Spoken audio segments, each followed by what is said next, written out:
Corredor, muchos de los consejos para correr un maratón que encuentras por internet o están desactualizados o simplemente son incorrectos. Yo también caí en ese error, pero en mi debut corrí en 2 horas 49 y hoy voy a mostrarte cómo puedes hacerlo tú también basando tu entrenamiento en ciencia y no en suposiciones. Hasta hace poco yo era como tú, corría, sí, me gustaba entrenar, salía varios días por semana, tenía buenas sensaciones y me apasionaba el mundillo del running, pero nunca había corrido un maratón y la idea de bajar de las 3 horas era algo que me sonaba a un reto lejano, prácticamente inalcanzable. Un número redondo, intimidante, que asociaba a corredores mucho más expertos, más fuertes, más preparados, como eran mis compañeros de entrenamientos. Yo solo tenía una cosa clara, quería intentarlo, pero no tenía ni idea de cómo hacerlo. Y eso es más común de lo que parece. En el mundo del running amateur, muchos tenemos metas ambiciosas, pero nos faltan las herramientas. Buscas información por tu cuenta y lo que encuentras son muchas veces consejos contradictorios. Que si entrena por pulsaciones, que si haz solo 3 días, que si no hagas fuerza porque te pone lento, o haz la tirada larga mínimo de 30 kilómetros por semana. Nada encajaba, todo parecía sacado de contextos diferentes sin ninguna lógica común. Yo estaba ahí, en ese caos de recomendaciones. Es más, antes de ser entrenador había probado aplicaciones, me descargué planes gratuitos, hablé con otros corredores, pero cuanto más leía, más dudas tenía. Y esa es la paradoja del corredor amateur. Tenemos acceso a más información que nunca, pero muchas veces esa información está desactualizada o sobre todo mal interpretada. Más del 60% de los corredores populares no utilizan ningún tipo de programación individualizada en su preparación para el maratón y gran parte de ellos se autogestionan los métodos que son poco eficientes o directamente inadecuados. En mi caso no era una excepción, sabía que tenía una buena base aeróbica, venía a hacer una temporada muy buena en triatlón, pero me faltaba lo más importante, una estructura, un método y una hoja de ruta. Y fue entonces cuando entendí que no se trataba solo de correr más o más rápido, se trataba de entrenar con cabeza, de aplicar ciencia al proceso, de respetar fases, de conocer mis umbrales, de aprender a comer bien, de entender mi cuerpo, porque tenía una cosa clara, no quería correr un maratón para tacharlo en una lista, quería correr bien, quería dar lo mejor de mí. Ese fue el primer paso del viaje, el momento en el que un corredor ordinario como yo, un triatleta, decide dar el salto y empezar a convertirse en su mejor versión, no por talento, sino por una decisión mía. Así que tomé una decisión que a día de hoy sé que cambió completamente el rumbo de mi preparación y de mi vida profesional. Buscar ayuda de otro entrenador. Podía haber improvisado, acumulado kilómetros sin criterio, probando sesiones al azar, copiadas de redes sociales, sin saber si realmente eran útiles para mí, como hacen tantos corredores populares, que con la mejor intención del mundo repiten errores clásicos, acumulan demasiado volumen sin control, entrenan siempre al mismo ritmo, no descansan o ignoran por completo el trabajo de fuerza y nutrición. Pero entendí que si quería de verdad bajar de las 3 horas, no bastaba simplemente con entrenar duro, tenía que entrenar con sentido, con una estructura, con un método basado en la ciencia. Por eso decidí confiar en un entrenador especializado, pero no cualquiera. Busqué a alguien que no solo entendiera de running, sino que supiera aplicar los principios de entrenamiento de resistencia de una forma individualizada, teniendo en cuenta mi contexto. Por entonces estudiaba y trabajaba mis niveles de fatiga, mi experiencia previa nula, mis ritmos reales, mis puntos débiles, porque no es lo mismo seguir un plan sacado de una web que tener a alguien que ajusta semana a semana tu preparación según cómo está respondiendo tu cuerpo. Y ahí es donde todo empezó a encajar. Pasé de sentirme perdido a tener una hoja de ruta clara, de improvisar sesiones a construir ciclos, de seguir modas a seguir un plan con base científica. Empecé a aplicar ciencia y no mitos. Dejé de contar kilómetros sin más y empecé a fijarme en la calidad de cada sesión, en la distribución de las intensidades, en el papel importantísimo de la recuperación. Comprendí la diferencia entre una semana de carga y una de descarga, entre entrenar en una zona 1 para desarrollar la base aeróbica y hacerlo en zona 3 para mejorar el umbral. Dejé de correr siempre por correr y empecé a entrenar con sentido. Cada sesión tenía un propósito, cada semana un objetivo. El entrenamiento dejó de ser algo que hacía para cansarme y se convirtió en un proceso estructurado para mejorar. Y este cambio fue algo más que técnico, fue también mental. Pasé del voy haciendo al estoy construyendo, y eso te transforma como deportista y también como entrenador, porque la evidencia es clara. La mayoría de corredores amateurs populares entrenan sin estructura ni progresión. Este estudio, que os dejo aquí abajo, analizó diferentes modelos de distribución de intensidades y concluyó que el entrenamiento polarizado, como el 80-20, produce mejores mejoras en rendimiento aeróbico, eficiencia y resistencia que los enfoques tradicionales sin ningún control de intensidad. Obvio, ¿no? Y no solo eso, entrenar con supervisión reduce el riesgo de lesiones. Los corredores que siguen programas individualizados y bien estructurados persisten más en el tiempo, rinden más y disfrutan mucho más del proceso. Así que, aunque al principio parezca una decisión que cuesta, por tiempo, por dinero muchas veces o por inseguridad, buscar ayuda profesional fue lo más inteligente que pude hacer. Porque cuando pones la ciencia a trabajar para ti y dejas de correr a ciegas, empiezas realmente a avanzar. Además, trabajar con un entrenador me permitió algo que no había tenido nunca: un feedback real y un objetivo. Muchas veces cuando entrenamos por nuestra cuenta valoramos las sesiones por las sensaciones subjetivas o por si el reloj marcó más o menos ritmo, ¿no? Lo típico del ritmo medio en Strava. Pero un profesional analiza tu evolución en base a variables más concretas: tiempo, recuperación, carga interna, descanso, progresión semanal, sensaciones. Te ayuda a ver si vas por el buen camino o si estás forzando más de la cuenta. En mi caso, hubo semanas donde me sentía cansado y habría seguido forzando, pero el entrenador ajustó el plan, me recetó descanso o simplemente bajó un poquito la carga, y fue ahí cuando entendí que el progreso no siempre se mide en kilómetros, sino en la capacidad de adaptarse con inteligencia. Otro aspecto clave fue la confianza mental que gané. Saber que lo que estaba haciendo tenía un sentido, una lógica, un respaldo, me dio mucha tranquilidad. Ya no iba a ciegas, ni dudando si estaba entrenando demasiado o demasiado poco. Simplemente seguía el plan, y eso en un deporte tan exigente y emocional como la preparación de un maratón es oro puro. Esa confianza me acompañó en los entrenamientos más duros, en las tiradas largas, con frío, con lluvia y sobre todo en los últimos kilómetros del maratón, porque cuando el cuerpo flaquea, saber que has hecho bien el trabajo es lo que realmente te sostiene. ¿Y qué descubrí durante todos meses de preparación? Como he comentado, yo venía del triatlón, venía de hacer 30, 40, 50 kilómetros, pero descubrí que correr más de 65 kilómetros por semana no solo me hizo más rápido, sino que no incrementó el riesgo de lesión, siempre que lo hagas con una buena planificación y una manera progresiva. Este estudio analizó los hábitos de entrenamiento de cientos de corredores populares y encontró que quienes acumulan más de 65 kilómetros semanales lograban tiempos significativamente mejores en la prueba de maratón, hasta 14 minutos más rápido, comparados con quienes entrenaban menos de 40. La clave, sin embargo, no estaba en correr más por correr, sino en cómo se llegaba a ese volumen. Si duplicas tus kilómetros de la noche a la mañana, claro que puedes lesionarte, pero si aumentas 5 o 10 kilómetros por semana, respetas los descansos y escuchas a tu cuerpo, tu riesgo de lesión no aumenta. Es como construir una casa. Si colocas un ladrillo por día, es sólida. Si intentas construir la entera en un fin de semana, pues puede que se caiga. También aprendí que las tiradas largas de verdad deben superar los 25 kilómetros para que tuviesen un impacto real en la preparación. Esto tiene todo el sentido del mundo a nivel fisiológico.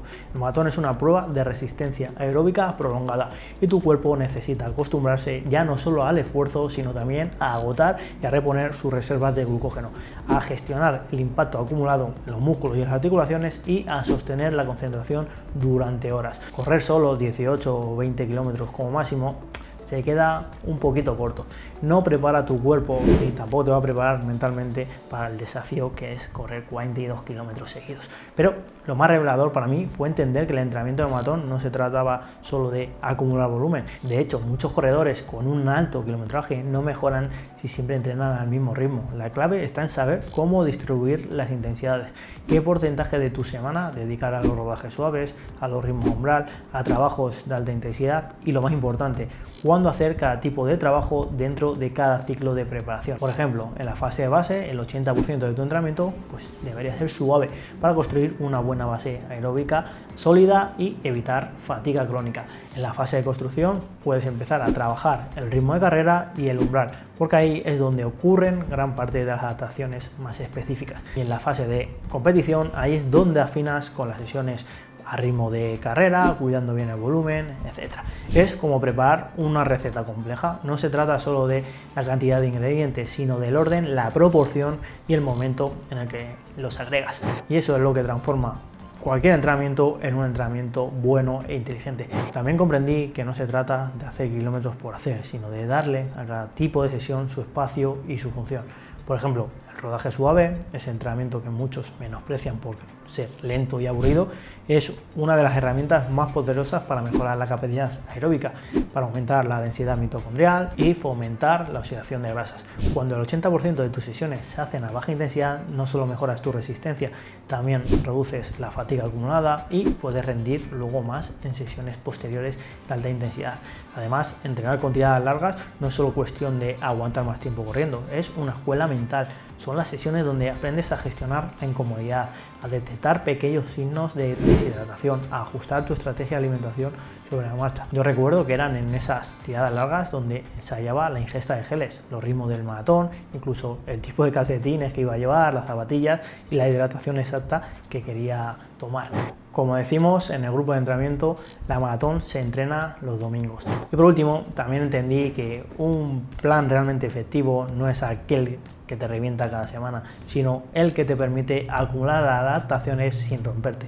Claro que es tentador querer mejorar a base de entrenamientos extremos, pero el progreso viene de la constancia y no de la épica. Los mejores tiempos no vienen de quienes hacen sesiones maduras o espectaculares, sino de quienes son consistentes y saben progresar con cabeza. La ciencia lo deja claro, entrenar más puede ayudarte, pero entrenar bien es lo que marca la diferencia. Pero seguimos. Durante semanas entrené con una estructura clara basada en la periodización, un principio fundamental en la fisiología del entrenamiento que consiste en dividir el proceso de preparación en fases con objetivos específicos.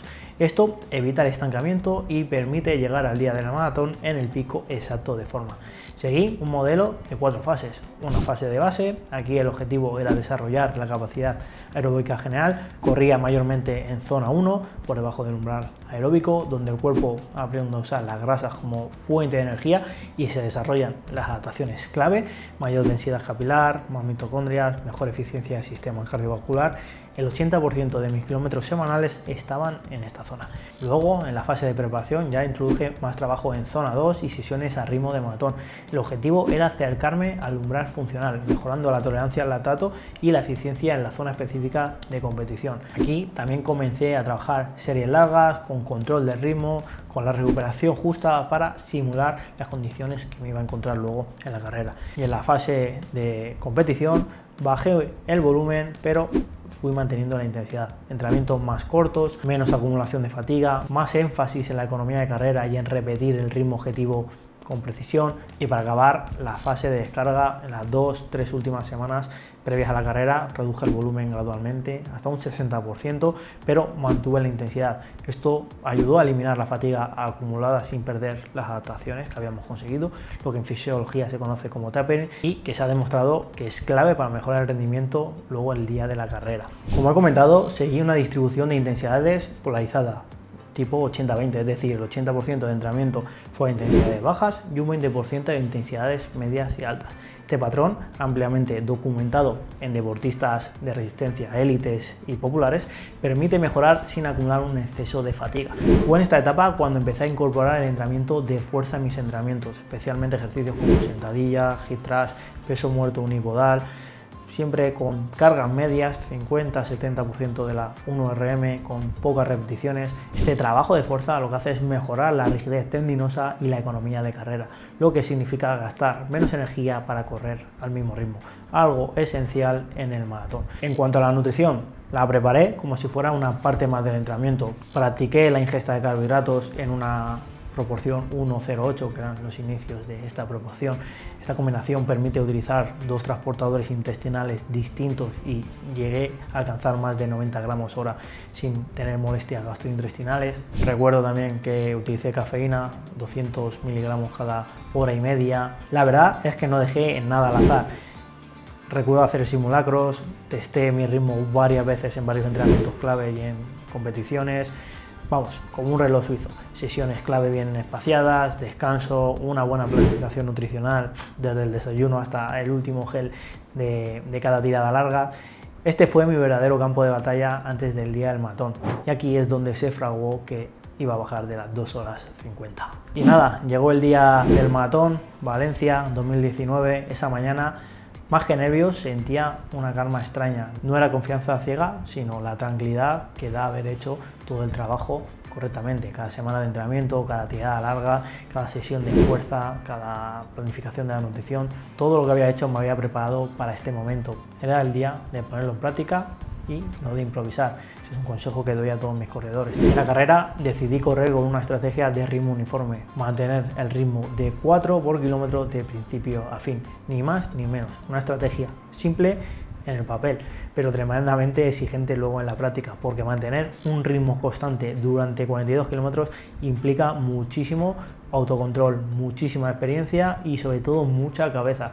Cualquier exceso de ritmo en los primeros 10 kilómetros, por pequeño que sea, puede pasarte factura a partir del kilómetro 30. ¿Por qué no recomiendo salir un poquito más rápido? Porque el maratón no perdona el exceso de ambición.